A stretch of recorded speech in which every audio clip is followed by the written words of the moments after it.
Bonjour à vous toutes et à vous tous. Je souhaitais ce matin m'adresser à vous, les jeunes de la Joliverie, les élèves, les étudiants, les apprentis, les stagiaires, et à vos familles, à vos parents, à vos proches. Et vous adresser un triple message. Un message de soutien, d'encouragement et de détermination. De soutien tout d'abord dans une période extrêmement difficile et peut-être et sûrement douloureuse pour certains, m'inquiéter de votre santé à vous, et puis espérer que vous n'êtes pas trop touché, affecté par ce virus qui frappe beaucoup de foyers. Les informations que j'ai aujourd'hui m'indiquent que pour le moment notre communauté n'est pas trop frappée par ce virus et que nous avons pour le moment peu de cas à déplorer et en tout cas aucun décès. J'espère que cela va se poursuivre. En tout cas, je voulais vous dire qu'au nom de tous les responsables de l'établissement, que nous pensons à vous et que nous espérons dans ces moments difficiles que cette épreuve n'est pas trop compliquée à surmonter. Un message de soutien aussi parce que la vie doit continuer. Et vous le savez, même si le président de la République a annoncé la fermeture des établissements, des centres de formation, nous devons d'assurer la continuité administrative et pédagogique. Et vous le savez, c'est le cas. Cet événement complètement inédit et exceptionnel nous oblige à revoir nos façons de travailler, pour nous et pour vous. Et je sais que vous le faites bien.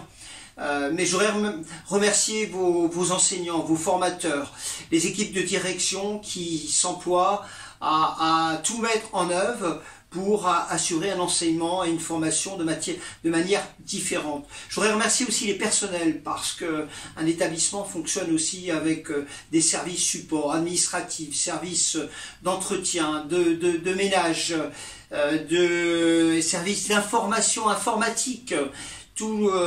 Nous étions engagés déjà dans la voie du télétravail, dans la voie du téléenseignement, et il y a évidemment un coup d'accélérateur très fort qui est donné, mais nous ne sommes pas dépourvus. Alors évidemment, il faut faire face à la situation, s'adapter. Tout n'est pas parfait, évidemment, on s'y emploie. Mais aujourd'hui, nous continuons notre activité pédagogique et également administrative. Il faut continuer la continuité, il faut continuer aussi notre élan et s'engager dans un élan de solidarité et poursuivre notre mission éducative. Ne l'oublions pas, il y a une continuité éducative. Dans cette période difficile, il faut penser aux autres. Nous y pensons, nous pensons à vous. Poursuivons dans ce domaine-là la générosité qui doit être la nôtre. Et je sais qu'il y a des initiatives qui sont lancées de part et d'autre. N'hésitez pas à me les faire remonter. Encouragement, un message d'encouragement parce que la situation est difficile. Même si les choses étaient engagées, nous vivons des réformes et une transformation de la société depuis un certain nombre de temps. Il y a un coup d'accélérateur qui est très fort, qui est donné, qui fera certainement que la façon de travailler, nos rapports à la société, nos rapports aux autres, nos rapports à l'environnement vont évoluer. Même si c'était engagé, l'histoire de la société, l'histoire économique montre que les transformations de la société, de nos sociétés, se sont appuyées aussi sur des éléments déclencheurs, incontestablement, ce qui se passe aujourd'hui en est un. Alors, il faut nous adapter. Je voudrais vous dire qu'il y a effectivement une continuité pédagogique, car les examens auront bien lieu. Il n'y aura pas d'examen au rabais. Hier encore, j'étais sollicité par les services du rectorat pour organiser des examens dans l'établissement en juin, très certainement. Des dispositions sont prises par les autorités, par le ministère, par le rectorat, par nos instances, par les établissements, et nous nous adaptons à cette situation. Il n'y aura pas d'évaluation au rabais. Aujourd'hui, la difficulté du téléenseignement, c'est qu'il ne s'agit pas pour les enseignants, les formateurs, simplement de mettre des lignes en cours. Il s'agit d'adopter une pédagogie qui est nouvelle. et à laquelle nous étions plus ou moins préparés. C'est la raison pour laquelle les enseignants, les équipes de direction sont extrêmement sollicités, que la charge de travail est élevée.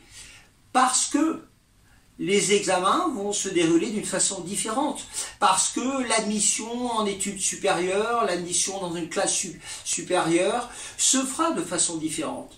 Vous le savez, les conseils de classe se déroulent par visioconférence. Donc on est bien dans des méthodes d'évaluation qui changent, et on prépare l'avenir. Nous préparons l'avenir, incontestablement, les choses se feront un peu différemment. On voit quand même que l'intelligence artificielle est omniprésente, mais que l'intelligence humaine est encore plus forte. La présence des individus, de chacun, dans ce moment-là, est essentielle. Et puis un message également de détermination, déterminé à préparer l'avenir, déterminé à ce que l'activité se poursuive. Pour chacun d'entre vous, pour chacun d'entre nous, nous préparons la rentrée scolaire.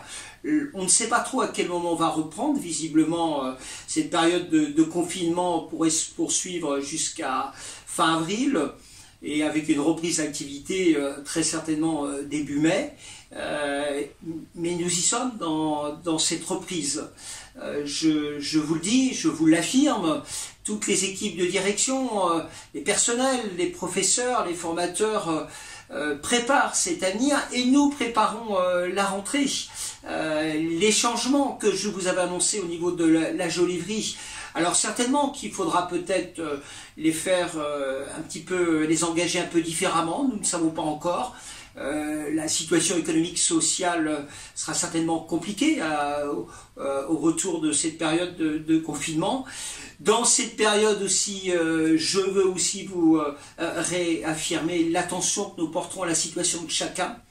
Dans un contexte financier qui peut être un peu compliqué, j'aurai l'occasion de vous adresser aussi prochainement un communiqué. Je suis en relation permanente avec le conseil d'administration de l'école. Nous sommes évidemment soucieux de la situation des uns et des autres et de voir comment nous pourrons répondre aux besoins, aux difficultés que chacun peut rencontrer. Et nous mettrons en place les dispositions qui s'imposent dans ce contexte. Mais déterminés, nous sommes déterminés à nous engager, comme je vous l'avais annoncé, dans l'avenir. Alors, j'espère qu'en septembre, et nous ferons tout pour qu'en septembre, on puisse tous se retrouver pour célébrer les 100 ans de la Joliverie. 100 ans de formation professionnelle, un événement que nous avons évidemment, vu le contexte, dû reporter, mais qui vraisemblablement se déroulera en septembre avec vous les jeunes, avec vous les familles, avec nos partenaires, avec les entreprises, et j'espère que ce sera un événement, et nous ferons en sorte que ce soit un événement qui nous porte vers l'avenir, avec optimisme, avec confiance, dans la joie. Je compte sur vous tous, pour que dans cette période difficile, vous continuiez à faire preuve d'initiative, d'innovation. Revenez vers moi, je suis à votre écoute, avec les équipes de direction. Toutes les suggestions seront les bonnes. N'hésitez pas à me faire part de vos propositions. Je compte sur vous pour les 100 ans.